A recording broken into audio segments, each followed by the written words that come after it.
जय श्री कृष्णा। कैसे हो सब? सबसे पहले गुरु पूर्णिमा की सभी को बधाई हो, शुभकामनाएं। और कल मैंने आप लोगों को गीता के 6 अध्याय के बारे में बताया कि उसके अंदर क्या क्या है। सोचती हूँ कि शायद आप लोगों को समझ में तो आया होगा। कोशिश करती हूँ आप लोगों को समझाने की। अब कितना आप लोगों को अच्छा लगता है नहीं लगता है ये तो आप ही बता सकते हो।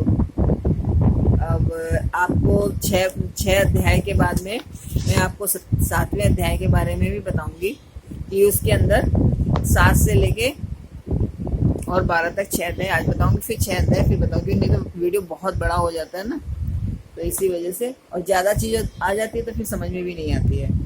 तो 7वें अध्याय में है कि ज्ञान विज्ञान योग। ये है ज्ञान विज्ञान का योग है। तो इसके अंदर है, इसमें विज्ञान से ही ज्ञान का विषय संपूर्ण पदार्थों में कारण रूप से ईश्वर की व्यापकता का कथन, कि ईश्वर इस सृष्टि में किस तरह से व्याप्त है, इसका कथन है। आसुरी स्वभाव वालों की निंदा और श्रीमद् भक्तों की प्रशंसा। भगवान के प्रभाव और स्वरूप को न जानने वाला को निंदा, जानने वालों की महिमा का वर्णन किया गया है। जो भगवान को नहीं जानता है उसकी निंदा की गई है, और जो जानता है उनकी महिमा का वर्णन इस 7वें अध्याय में किया गया है। अब 8वें अध्याय में क्या है? इसमें अक्षर ब्रह्म योग। हर जगह आप देखिए कि योग जुड़ा हुआ है। योग का मतलब जोड़ना, हर चीज से भगवान जोड़ रहे हैं हमें कि किस तरह से तुम्हें जुड़ना है। तो इसी वजह से इसका नाम भी क्या दिया है? अक्षर ब्रह्म योग। इसमें क्या है?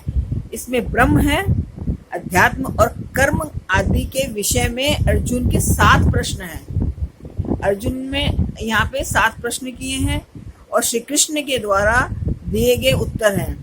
भक्ति योग का विषय शुक्ल और कृष्ण मार्ग के रहस्य का वर्णन है, कि जो शुक्ल पक्ष में आप लोग पढ़ोगे तो मैं आगे पता चलेगा कि शुक्ल पक्ष और कृष्ण पक्ष में लोग मरते हैं तो कैसे होता है, कृष्ण पक्ष में, इस सारा उस चीज में 8वें अध्याय में आप लोगों को बताया गया है। अब 9वां अध्याय राज विद्या राजगुह योग नाम से है। ये भी योग। तो इसमें क्या है? इसमें प्रभाव सहित ज्ञान का विषय है। इसमें जगत का ईश्वर से संबंध, पूरे संसार से ईश्वर का क्या संबंध है, प्रकृति की चर्चा है, और इस जगत में उत्पत्ति का विषय, भगवान का तिरस्कार करने वाले आसुरी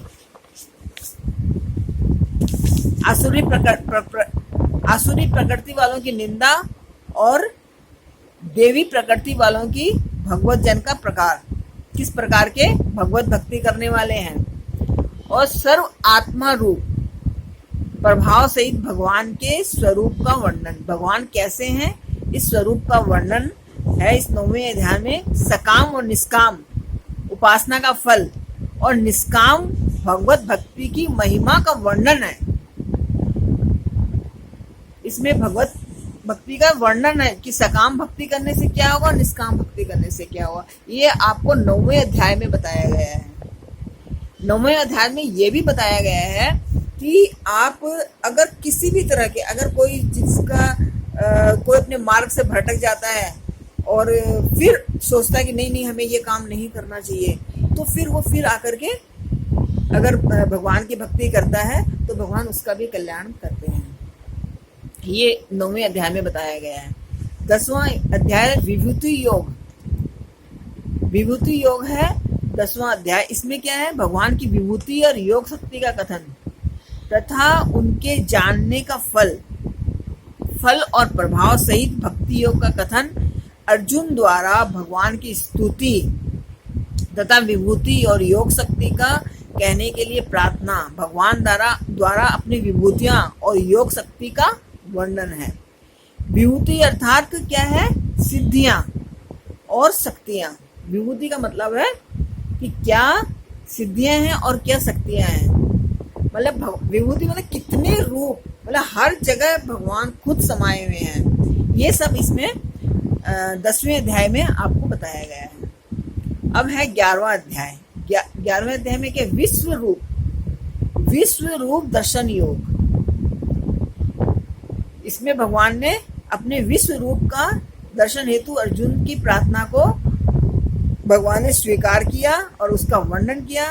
संजय द्वारा धृतराष्ट्र के प्रति विश्व रूप का वर्णन, अर्जुन द्वारा भगवान के विश्व रूप का देखा जाना और उनकी स्तुति करना, भगवान द्वारा अपने प्रभाव का वर्णन और अर्जुन के युद्ध के लिए उत्साहित करना कि भाई तू युद्ध कर, इसके लिए भगवान उसको उत्साहित करते हैं।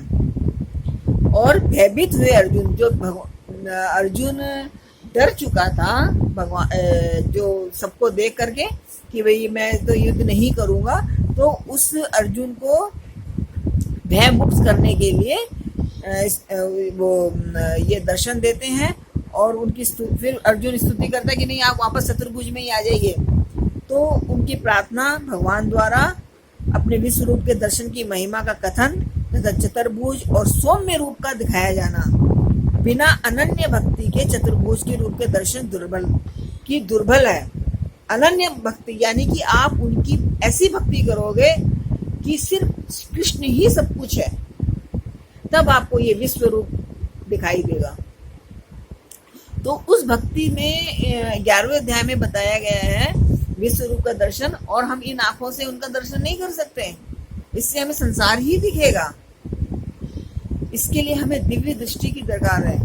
तो ये सब चीज 11वें अध्याय में बताई गई है। 12वें अध्याय में है भक्ति योग, ये भक्ति से जोड़ता है हमें। इसमें साकार और निराकार उपासकों की कैसे साकार और निराकार उसमें भक्ति करते हैं, इसका वर्णन 12वें अध्याय में है। भगवत की प्राप्ति का वर्णन है।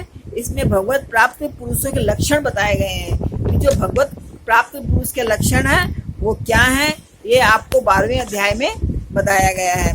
इस तरह से हर अध्याय के अंदर भगवान ने अलग अलग बातें बताई हैं और वो सारी भगवान से जोड़ती है हमें और भगवान की प्राप्ति कराती है और हमें मोक्ष प्रदान करती है। तो मेरा यही कहना है कि आप लोग इस अध्याय को पूरी तरह समझें। इस वीडियो को आप 2 बार सुनेंगे तो समझ में आएगा, उसके बाद में आप उसको पढ़ोगे तो आपको समझ में आएगा कि इसके अंदर क्या है। जय श्री कृष्ण।